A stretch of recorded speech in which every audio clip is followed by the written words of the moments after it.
What's good, family? So in this video, I want to give you a full breakdown of how you should price your corporate photo and video. And no, this isn't, well, do whatever you want. I'm gonna give you exact recommendations and the blueprint for how you can make more money. Let's get into it.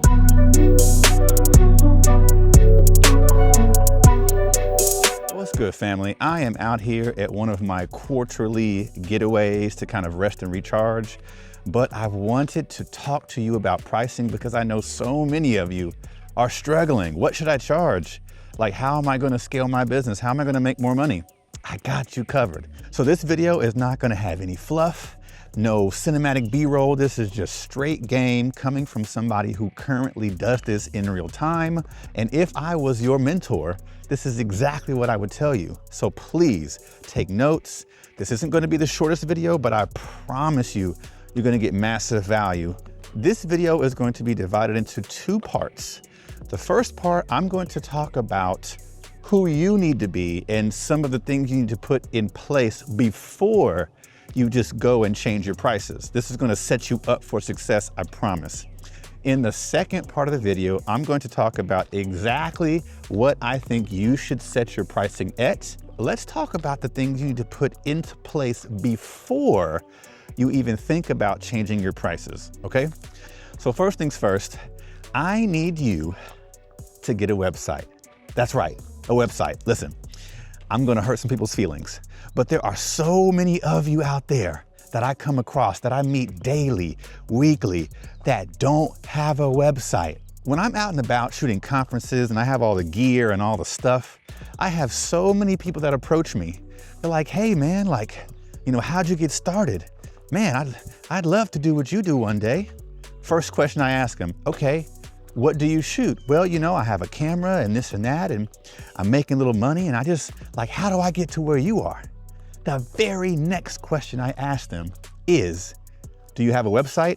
9 times out of 10, I promise you, the answer is no. 9 times out of 10. That's where it starts. Here's why. I'm gonna really break it down for you because I don't think I've seen anybody explain this on YouTube. Listen, when you're trying to book more corporate work, they are not gonna hire you based off of Instagram, okay? There's so many people that are like, well, yeah, check my Instagram. No.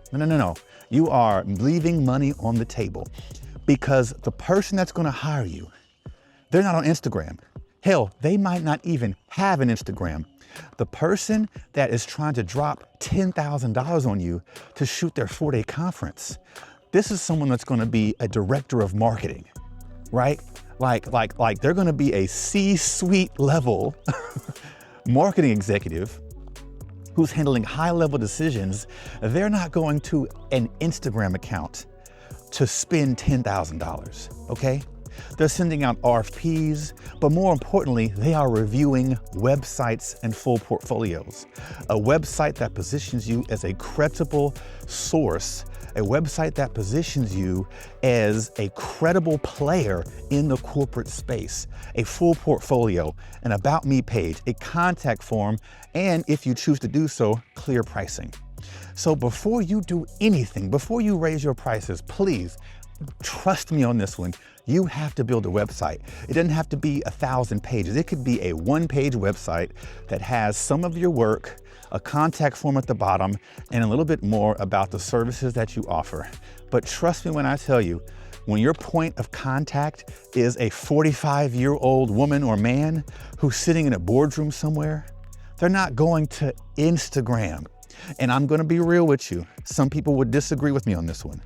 But in a lot of cases, these clients see Instagram and social media as more of like a young person's game, like almost adolescent, like for freelancers. But when they're trying to drop these corporate bags on you, they're not, I promise you, they're not going to Instagram. Number 2, you're gonna wanna be a specialist. So I don't wanna go to your website with $10,000 in my pocket and you're shooting weddings and dogs and fish and race cars and burlesque models. I'm like, is this guy a joke? Is she serious? If I go to your website, the question I have in my mind is, what is the one thing that this person is known for above all others? And if you want to take corporate work more seriously, you need to have a corporate website. You can have weddings and other things hidden somewhere in your menus. But if you're trying to get into this space, you have to have a corporate website. You have to have corporate verbiage. You have to have corporate photos and videos. Again, we're talking about scaling your business. Again, we're talking about corporate budgets. We're not talking about someone who's going to pay you $500 to shoot a 1-year-old birthday party. We're talking about a 4-day event with hundreds and sometimes thousands of attendees. They need to know that you're an actual player in the arena of corporate photo and video. And a website plus a specialized website is how you do that, okay? So now that we've gotten that out the way, that is what you have to get done before you even consider changing your prices. Now, the third thing I'll say, now this is a little more subjective, but this is something that you can answer for yourself. And that honestly is, are you any good? Listen, photo and video technology companies have created gear that has eliminated a lot of the learning curve that used to be there. It has become easier than ever to go buy a Sony a7 III or a Canon whatever, or a Lumix or whatever it is, and actually take a halfway decent photo. But it's not about can you take a halfway decent photo? It's, hey, can you confidently say, if I sent you to New York to shoot a 3-day conference in Manhattan, that you would kill it? Are you confident that I could send you anywhere around the world and regardless of lighting situation or time constraints, you could deliver a polished gallery that any client would be proud to display on their website or on LinkedIn or wherever they choose to share it? Can you honestly say that? Can you honestly say that you're not struggling and like anxious and nervous sometimes depending on the lighting scenario that you're given? If you are still nervous or you're still learning, you might need to pause. Give it a little time, because what you don't want to do is get out here, start taking people's money and delivering a subpar product. A lot of times we invest in the gear and we think that just because we've spent $3,000 on gear, that means that we got to recuperate those costs as fast as possible and we got to start charging. But I am telling you, you want to retain clients for life. And if you come out the gate and your work is raggedy and you charging a whole bunch of money, that's the fastest way to not get the call back. Like, honestly. Now, this is subjective and you could say, well, how do you, listen, okay? My opinion might seem harsh, but deep down inside whether or not your work is good enough to charge a lot, or maybe you need a little bit more work.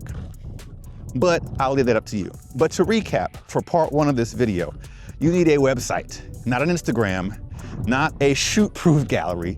You need a full website. Number 2, you need that website to be specialized to corporate work.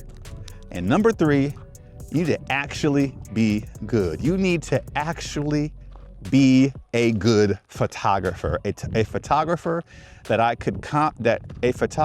can confidently be sent anywhere and kill it. If and when you get all 3 of those in place, now we can talk about pricing. I suggest you charge at bare minimum $200 per hour. At the high end, we're looking at $400. Now, what I have discovered is that when you're in the $200, $225, $250 per hour price range, you're gonna get a lot of yeses. Oh, you're gonna get a lot of yeses. A lot of times, clients won't even flinch at that number. They'll say, hey, 8 hours, what are we charging? That's gonna be about $1,600. They're gonna say, okay, yep, cool, great, let's do it. Now that's gonna feel great at first, but after a while, you think to yourself, wait a minute, these yeses are too easy. That's because $200 per hour is at the bottom of the corporate spectrum. What I would suggest is have $200 at a starting point. If you're not there yet, but you put those other 3 things in place, go straight to 200. What I always say is book 3 clients at each price tier. Once you do that, go to 250. Now, what I will say from personal experience is that once you get to the 300 and up, that is when you start to get a lot more no's. That is when those yeses are a little harder to come by, because guess what? You're still competing with people who are in the 200s. And that's when your sales skills come into play. That's when knowing your customer pain points comes into play. That's another video. But I would say start at 2, book a couple of clients, go to 250. Book a couple of clients there, guess what? Go to 300. Now, shout out to Jaron Collins of JCI Creatives. When I was at 225 for so many years, he said, hey, go to 350. His exact words were, go to 350 and say it with your chest. And I was like, ooh, 350, what does that mean? 350? I can charge that? He said, yes. I said, okay. The fear in me was like, you know what? Let's go to 325. And so, hold on, there's a car coming. So the fear in me was like, ooh, let's go to 325. Now, I had plans of going to 325 on January 1st, 2024. However, I actually got an RFP from a now client, but then, they weren't a client, saying, hey, we have a 4-day conference coming up in New Orleans. We got your information from somebody. Go ahead and send us a proposal. Now, I was going to send them a proposal at 225, but something told me, something said, you know what? This is a perfect opportunity to see. Let's just see, what if they book at 325? What if? What if I've been selling myself short for the last 4, 5, 6 years? So I sent them back the proposal at 325. And at the time of that was, I think November of 2023. That was my biggest client that I'd ever booked, if they were to say yes. And guess what? They said yes. Blew my mind. First of all, I thought to myself, I could have been charging 325 all this time. How much money and revenue has my business left on the table? But then secondly, it helped me to really realize that, man, if the skill set's there, they're gonna pay. If you build the rapport and really communicate that value, they're going to pay. And so rather than waiting until January 1st, I took that as a sign, hey, moving forward, if I ever feel like I wanna change my prices, man, just change them right now. So yeah, we were at 325 for 2024. And then right now, currently, True Love Studios, we're in 2025. We raised our prices in 2025 to $350 per hour for photo and for video. So yes, I currently am at $350 per hour, and I believe that is a sweet spot. You have a healthy amount of clients that are saying yes. There are some clients that say no, and when they say no, oh, those no's hurt. Because a lot of times there will be so much money that is on the line. And unfortunately, what I have discovered is that a lot of times it's simply because the other person is charging a little bit less. So you do have to kind of get yourself mentally prepared for the experience of having a client who is right here, who's saying all the right things and having the conversations with you, only to say no. But man, when you get those yeses, oh, you talking about the sweetest experience of your entire life. Man, it's amazing. So to recap, I suggest you are at least $200 per hour, assuming you have the other things in place that I mentioned. Don't wait till next week, next year, change it right now. 200 per hour. If you have been in the 200s and a lot of clients are saying yes, and the money is coming too easy, man, go up $50. Go up, go up $100, right? I made the leap from $225 to $325 in one leap, and 2023 was a record-breaking year. But all in all, just ensure that you're providing a good service, whether you do 200, 400, hell, 450. Do you want to try? Just see what happens. But what I will say is, don't be afraid to try something. The worst thing you can do when it comes to your pricing is do nothing. That's the worst thing you can do. The worst thing you can do is just sit there in fear and say, well, what if? What should it be? Just try something. The beautiful part about being self-employed and running a business is that you could literally change your prices anytime you want, whenever you want, until you find a sweet spot. Now, one last pro tip I'm gonna drop on you. This is from a book I read. Shout out to Talia Gray, a good friend of my wife and I. She bought me and recommended this book called Diary of a CEO. In this book, he said something. This was my biggest takeaway from the book, even though he dropped a million other nuggets in this book. He said there's two types of decisions. Type A, I could be getting this wrong, but I'm paraphrasing. There's a type A decision and a type B decision. Type A decision is a decision that if you make it, it is either irreversible or it will cost you lots of time, money, and effort to reverse it. Think about getting married, buying a house, getting a divorce, right? Having kids, right? These are decisions that you should make very slowly, and you should take a lot of time to make these decisions. However, a type 2 or a type B decision is a decision that if you changed it, you could literally change it 5 minutes later without almost any effort, really with no effort. And he says in the book that those decisions you should make very quickly. Because as you start to scale your business and book these bigger clients, there's gonna be so many more important decisions you're gonna have to make along the way. And really, you need to reserve your energy and effort for those type A decisions, those big decisions. So don't get so bogged down with tiny decisions like what the name of your company should be, what your email should be, and honestly, a lot of times, how much your pricing should be. You need to decide, think it over, and act and change it quickly. Then, after you get some data at that new price point, then you can regroup and say, hey, okay, it's been 6 months since I've changed my prices. What has changed? Okay, I haven't booked any clients. Is it my pricing or is it something else? Okay, if you feel like your pricing is too high, guess what? Come down a little bit, do it quickly, and keep moving.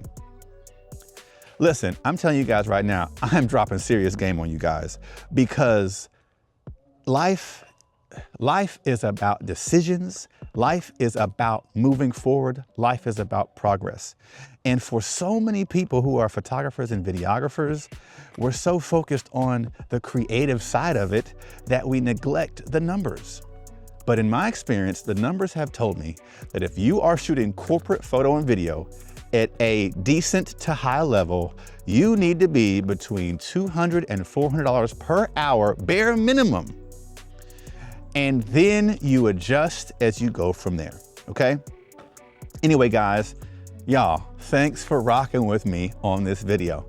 I believe that this information can change your life, and I look forward to creating more content just like this for aspiring corporate photo and video enthusiasts. So anyway, thanks for watching this video. Let me know in the comments, did I get it right? Was this information helpful? What would you change? What are you currently charging? How can I help you?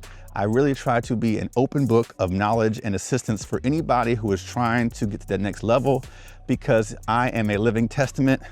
If I can do it, I promise you, you can do it too. All right, I'll catch you guys in the next video.